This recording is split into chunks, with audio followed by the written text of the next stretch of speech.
Hello everyone, welcome to evergreen study. तो आज की वीडियो में क्लास 12th की हिस्ट्री का चैप्टर नंबर 15 संविधान का निर्माण करने वाले हैं। तो चलते हैं हम अपनी वीडियो की ओर। सबसे पहले जो हमारा चैप्टर है उसके नाम को डिस्कस कर लेते हैं, जिससे कि आपको चैप्टर समझने में इजी होगा। जो संविधान संविधान क्या होता है? Supreme law of land. जैसे भारत है उसमें सुप्रीम कौन है? संविधान है। जैसे हमारे यहाँ कोर्ट वगैरह होते हैं, इसमें क्या है, हमारे कोर्ट में जो काम होते हैं संविधान के अंतर्गत होते हैं, इसलिए इसको बोला जाता है सुप्रीम लॉ ऑफ लैंड।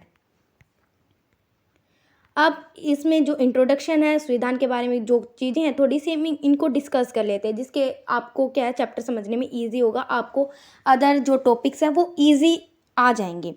तो सबसे पहले क्या है, हमारा जो संविधान है वो 26 जनवरी 1950 को लागू किया जाता है, लेकिन जो इसकी प्रक्रिया है वो लंबी चली आ रही है।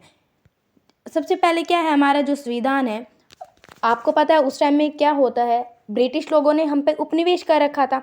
इसलिए क्या है, हमने जो भी काम करना होता था हमें ब्रिटिश लोगों से पूछना होता था।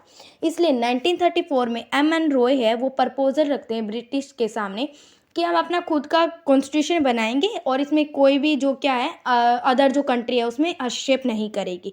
जिसमें क्या है, ब्रिटिश लोग उसको मना कर देते हैं कि हम नहीं मानते।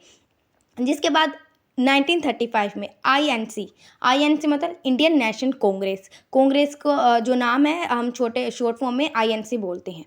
वो भी बोलते हैं हम अपनी कॉन्स्टिट्यूशन बनाएंगे। जिसके बाद क्या है, ब्रिटिश लोग दोबारा से मना कर देते हैं।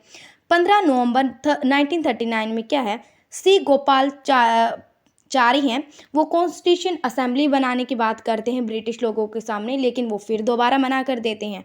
जिसके बाद अगस्त 1940 को ब्रिटिश लोग ये मान लेते हैं कि क्या है, इन लोगों को हम क्या बनाने दें, कॉन्स्टिट्यूशन बनाने दें। 6 दिसंबर 1946 में संविधान सभा का गठन होता है। जिसके बाद क्या है, 9 दिसंबर 1946 में पहली बार बैठक होती है। ये याद रखना है कि संविधान सभा का गठन कब होता है और मीटिंग कब होती है। मीटिंग 9 दिसंबर 1946 में होती है, जिसमें कि सचिदानंद सिन्हा है उसे अस्थायी अध्यक्ष है वो चुन लिया जाता है।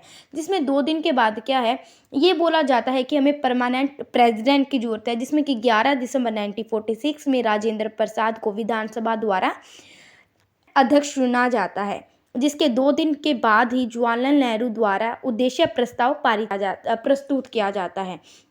ये याद रखना कि जवाहरलाल नेहरू द्वारा जो उद्देश्य प्रस्ताव है वो कब प्रस्तुत किया जाता है, ये किया जाता है 13 दिसंबर 1946 में। और ये क्वेश्चन भी आ जाता है कई बार, जो उद्देश्य प्रस्ताव था ये अच्छी तरीके से मान कब लिया था, ये मान लिया 22 जनवरी 1947 में, याद रखना आप। भारत का जो संविधान है वो 9 दिसंबर 1946 से लेकर 28 नवंबर 1949 के बीच में बनता है। जिसमें कितना समय लगता है, 2 साल 11 महीने 18 दिन कॉन्स्टिट्यूशन को बनने में लगता है। जिसमें कि 11 सत्र होते हैं और 165 बैठकें होती हैं। कई बार क्वेश्चन आ जाता है कि कितने पैसे लगते हैं कॉन्स्टिट्यूशन बनाने के लिए, तो 64 लाख है इस कॉन्स्टिट्यूशन बनाने में लगते हैं।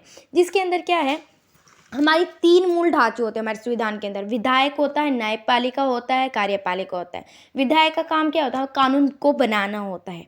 कार्यपालिका का क्या काम होता है, कानूनों को लागू करना होता है। और न्यायपालिका का काम क्या होता है, कानूनों की रक्षा करना होता है कि कानून अच्छे चल रहे हैं या नहीं चल रहे, सब कुछ काम देखने का न्यायपालिका का होता है। और जो हमारे कॉन्स्टिट्यूशन है इसमें बहुत सारे नेता हैं जो इम्पोर्टेंट है, जैसे जवाहरलाल नेहरू हो गए, सरदार वल्लभ भाई पटेल हो गए, डॉक्टर भीमराव अम्बेडकर हो गए। ये कुछ नेता है जो हमारे कॉन्स्टिट्यूशन बनाने के लिए महत्वपूर्ण भूमिका निभाई। उथल पुथल का दौर क्यों लिखा हुआ है, क्योंकि आपको पता है 1942 में क्या है, भारत छोड़ो आंदोलन होता है। जिसमें क्या है, लोगों ने ये सोच लिया था कि ब्रिटिश लोग हैं बिल्कुल सच में ही क्या है भारत को छोड़ के चले जाएंगे और क्या है हम अच्छी तरीके से अपनी ज़िंदगी इंडिपेंडेंट होकर गुजारेंगे। लेकिन उनको ये नहीं पता था कि भारत और क्या है पाकिस्तान का पार्टीशन हो जाएगा। जिसमें कि क्या उन्हें दोबारा से क्या भीषण महाभोग का देखना पड़ता है, बहुत सारी जो आकांक्षाएं होती हैं वो टूट जाती हैं। इसलिए उनको ये क्या लिखा हुआ है, उथल पुथल का दौर लिखा हुआ है। ठीक है, अब हम कुछ संविधान सभा के जो मुख्य नेता हैं उनके बारे में रीड करते हैं। तो नेहरू हैं जो हमारे पहले प्रधानमंत्री होते हैं, पंडित जवाहरलाल नेहरू। वो क्या है, उद्देश्य प्रस्ताव रखते हैं। उसके साथ ही वो उनका काम क्या था, उन्होंने क्या बोला था कि जो भारत का जो ध्वज है वो किस कलर का होगा, ये सब कुछ तय किसने किया था, हमारे पहले प्रधानमंत्री ने किया था। और आपको ये भी याद रखना है कि जो हमारा कॉन्स्टिट्यूशन है, सॉरी, जो हमारा जो राष्ट्रीय ध्वज है, ये किसने डिज़ाइन किया था, ये क्या था, पिंगली वेंकैया ने किया था, ये याद रखना जरूर। सरदार वल्लभ भाई पटेल, उनका भी इम्पोर्टेंट काम है पर्दे के पीछे रहने का काम। पर्दे के पीछे रहने का काम मतलब, जैसे कई बार क्या होते हैं, विरोधी दृष्टिकोण होते हैं, लोग ये सोचते हैं कि क्या करें क्या, इन सारे जो सॉल्यूशन को काम करने का काम किसका था, सरदार वल्लभ भाई पटेल का था। जैसे कि कोई काम पेंडिंग तो नहीं, ये सारे काम देखने का किसका था, सरदार वल्लभ भाई पटेल का काम था, क्योंकि वो पर्दे के पीछे का काम होते हैं ना, कि पेंडिंग वर्क तो नहीं है, ये सब कुछ देखने का काम सरदार वल्लभ भाई पटेल का था। सरदार वल्लभ भाई पटेल से आपको चैप्टर 1 पॉलिटिक्स का आपको याद आ गया होगा कि उनको आयरन मैन ऑफ इंडिया बोला जाता है। क्यों बोला जाता है, क्योंकि उन्होंने जो राज्य रजवाड़े थे हमारे जो देश के अंदर 565 थे, छोटे बड़े, जैसे हैदराबाद, जूनागढ़, इन सबको उन्होंने इकट्ठा करवाया था भारत के अंदर। ठीक है, ये याद रखना है। और उनके जो उपलक्ष्य में हमने क्या स्टैचू बनवाया, स्टैचू ऑफ यूनिटी बनवाया, जो कि गुजरात में है। ठीक है, ये याद रखना। राजेंद्र प्रसाद का भी इम्पोर्टेंट काम है, क्योंकि वो हमारे पहले क्या थे, अध्यक्ष थे। उसके साथ वो क्या काम कर रहे थे कि जो हर एक लोगों को अच्छी तरीके से बोलने की वो क्या मौका तो मिल रहा है, कई बार क्या होता था कि कुछ ही लोगों के हाथ में ना रह जाए, उस सबको देखने का काम क्या होता था, राजेंद्र प्रसाद का था। अब बी आर अम्बेडकर, आपको पता है सबसे इम्पोर्टेंट तो ड्राफ्ट कमेटी के मेंबर्स होते हैं, ये इनका ही सबसे इम्पोर्टेंट काम था, क्योंकि क्या आपको पता है महात्मा गांधी और बी आर अम्बेडकर की बनती नहीं थी, लेकिन महात्मा गांधी ने ये बोला था कि जो बी आर अम्बेडकर को कॉन्स्टिट्यूशन में जरूर लेना बनवाने के लिए, क्योंकि वो बहुत सूझबूझ वाले जो व्यक्ति हैं। आपको पता है ना कि जो हमारे जो बी आर अम्बेडकर हैं वो कानून मंत्री होते हैं इंडिपेंडेंट इंडिया के फर्स्ट। उसके साथ ही वो क्या काम कर रहे थे, उनके साथ के.एम. मुंशी और अलादि कृष्ण स्वामी अय्यर उनके साथ काम कर रहे थे, ड्राफ्ट कमेटी के मेंबर थे वो भी। जो बी.आर. अम्बेडकर उनके वो भी वकील थे, उसके साथ ही जो के.एम. मुंशी और अलादि कृष्ण स्वामी अय्यर हैं वो भी वकील थे।